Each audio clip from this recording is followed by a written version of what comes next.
Bonjour à tous. Dans cette vidéo, nous allons parler du sinus, du cosinus et de la tangente qui font partie du programme de seconde.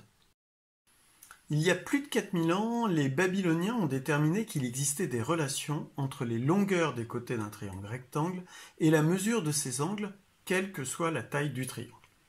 Il fallait simplement qu'il soit rectangle.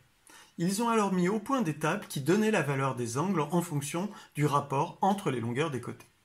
On appelle ces rapports le sinus, le cosinus et la tangente. Et nous allons maintenant voir de quelle façon cela fonctionne. La première notion qu'il est essentiel de comprendre est que chaque côté du triangle rectangle porte un nom qui dépend de la position de l'angle rectangle et de l'angle que l'on étudie. Dans la figure, cet angle s'appelle alpha. On commence par repérer le côté qui ne touche pas l'angle droit, c'est l'hypoténuse. Ensuite, on repère le côté qui est opposé à l'angle alpha que l'on étudie. Il s'appelle tout simplement le côté opposé. Enfin, pour finir, le côté qui touche l'angle. Il s'appelle le côté adjacent. Il faut bien comprendre que le nom du côté dépend de l'angle que l'on étudie. Si j'avais choisi pour cette explication l'autre angle, celui en C, les noms des côtés auraient été à l'inverse. Les définitions sont ensuite les suivantes.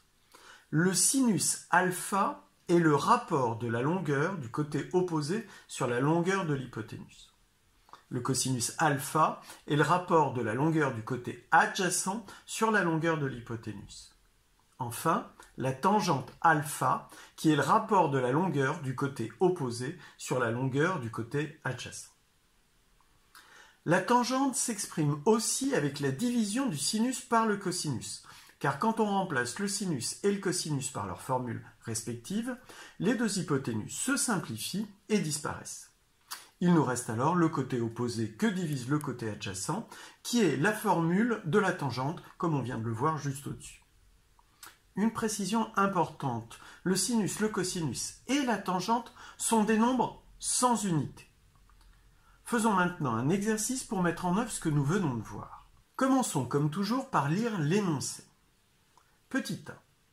Calculez le sinus de l'angle θ dans la figure ci-contre. On laissera le résultat sous la forme d'une fraction. En déduire la valeur de l'angle θ arrondi au degré. Calculez la longueur du côté AC arrondi au dixième. Repérons tout d'abord dans notre figure le côté opposé, le côté adjacent et l'hypoténuse. Nous appliquons ensuite la formule du sinus que nous venons de voir. On obtient donc comme résultat 11 que divise 13. Dans l'énoncé, il est précisé que le résultat est à laisser sous forme de fraction, ce qui nous permet d'ailleurs d'avoir une valeur exacte. Le sinus de θ est donc égal à 11 que divise 13. Voilà pour la réponse à la première question. Pour calculer la valeur de l'angle, on utilise la calculatrice et les touches A sin ou sin-1. Cela dépend des calculatrices. Au préalable, il faut toujours vérifier que la calculatrice est bien paramétrée en degrés. En effet, il existe deux autres unités qui sont le radian et le grade. J'ai pris comme exemple une calculatrice Numworks. Il faut donc aller dans le menu Paramètres, puis Unité d'angle et choisir Degré. Utilisez votre calculatrice de la façon suivante. Menu Calcul. Asin est une fonction jaune, donc on utilise la touche Shift. Asin 11 que divise 13, exé, et on obtient un résultat environ égal à 57,795,7, etc. La valeur de θ, qui est arrondie au degré, est donc de 58 degrés. Comme toujours, on entoure le résultat en rouge pour plus de clarté. Il nous reste maintenant à calculer la longueur de AC. AC est le côté adjacent à θ.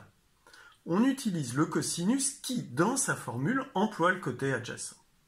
On obtient donc cos θ égale côté adjacent que divise l'hypoténuse, c'est-à-dire égal AB que divise BC. Cosinus de 58 degrés est donc environ égal à AB que divise 13, puisque BC fait 13. 58 degrés, car, de par la question 1, on sait que c'est la valeur de θ, et environ, car 58 degrés était déjà un arrondi. On obtient alors AB environ égal à cosinus de 58 degrés que multiplie 13, ce qui est environ égal à 6,888 que des 8.